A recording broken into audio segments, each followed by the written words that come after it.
भारत के स्वाभिमान और सम्मान का संघर्ष था। याद करिए, औरंगजेब की सत्ता को चुनौती देने के लिए छत्रपति शिवाजी महाराज आगरा गए थे। आगरा में हमारी सरकार ने वहां एक मुगल म्यूजियम बन रहा था। जब मैं मुख्यमंत्री बना, लोगों ने कहा इस म्यूजियम का नाम मुगल म्यूजियम है। मैंने कहा क्या इसमें होगा?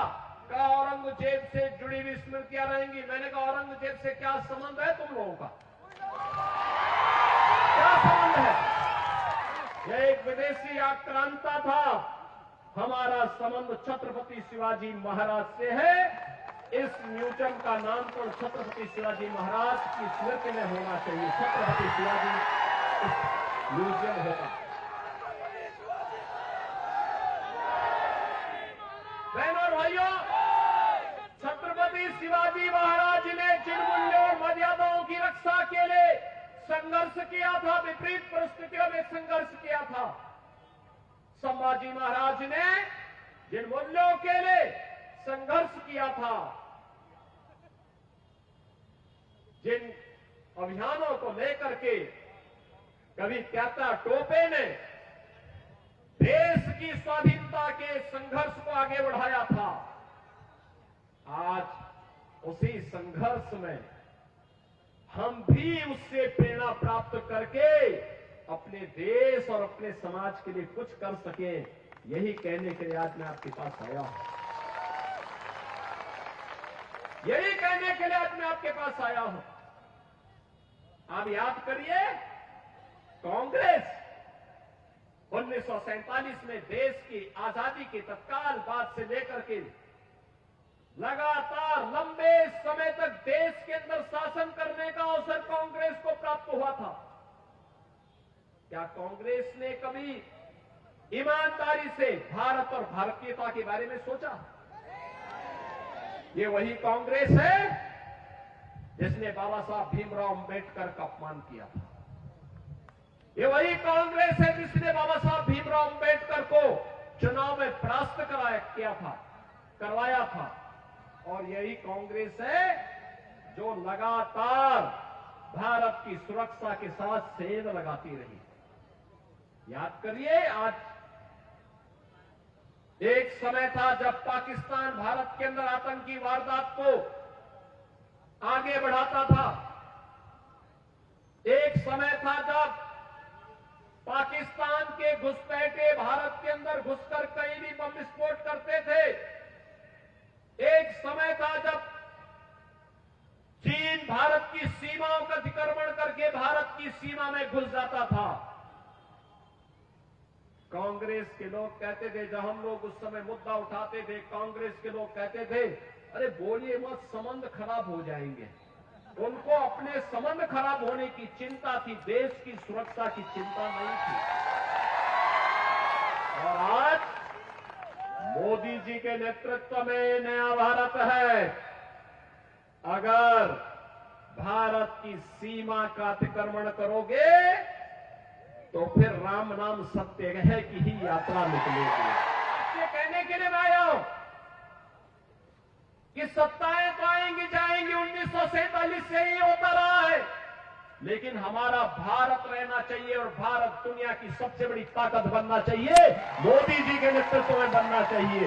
यह कहने के लिए मैं आपके पास आया हूं। तभी चेहरे पर खुशहाली आएगी, हर नौजवान के हाथ को कार्य मिलेगा, हर बहन और बेटी सुरक्षित होगी, स्वावलंबन के साथ आगे बढ़ेगी। अन्यथा ये लोग तो भारत और भारतीयता को, ये जो महा अनाड़ी गठबंधन है, यह तो भारत और भारतीयता के स्वाभिमान और सम्मान के साथ खेलने वाला है। याद करिए, यही कांग्रेस, यही एनसीपी, यही लोग थे जो कहते थे राम हुए ही नहीं, कृष्ण हुए ही नहीं। ये वही तो लोग हैं। आज चुनाव के समय भले ही आपके सामने कुछ भी कह रहे हो, लेकिन इन पे विश्वास करने की आवश्यकता नहीं। याद करिए, अयोध्या में भगवान रामलला का भव्य मंदिर 500 वर्षों के बाद इस बार पहली बार रामलला ने अपनी जन्मभूमि पर भव्य दीपोत्सव और दीपावली का आयोजन के साथ इसका आनंद लिया है। पूरी अयोध्या ही नहीं, पूरा भारतवर्ष दीपावली के रंग में एक एक दीप से जगमगाता हुआ दिखाई दे रहा था। कांग्रेस के नेताओं के चरित्र को देखा है, कैसे आजादी के बाद से लेकर के आज तक लगातार राष्ट्रीय मूल्यों के साथ खिलवाड़ करना इसकी प्रवृत्ति बन चुकी है। जब भी भारत संकट में आता है, कांग्रेस के नेता भारत छोड़ करके दुनिया के अंदर अपनी पिकनिक मनाते हैं।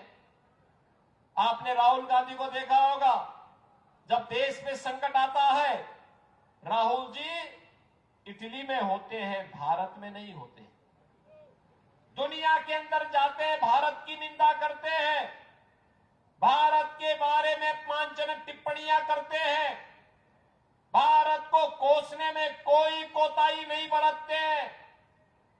और जब भी भारत के मूल्य और आदर्शों की स्थापना की बात आती है, कौन नहीं जानता है कि अयोध्या में राम मंदिर के मार्ग के जितने भी बैरियर थे, ये सब कांग्रेस ने स्थापित किए थे। ये सभी बैरियर कांग्रेस ने लगाए थे। कौन नहीं जानता है, देश के अंदर आतंकवाद की शुरुआत कश्मीर में धारा 370 से प्रारंभ होती है। बाबा साहब भीमराव अंबेडकर के विरोध के बावजूद कांग्रेस के उस समय के नेतृत्व ने धारा 370 को जबरदस्ती भारत के संविधान में जोड़ा था।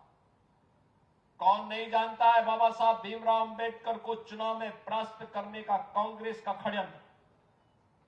कौन नहीं जानता है कांग्रेस को नीतियों को, जो उसने अनुसूचित जाति जनजाति के लोगों को आरक्षण की सुविधा से वंचित करने के लिए तमाम षड्यंत्र किए थे, समय समय पर षड्यंत्र किए थे।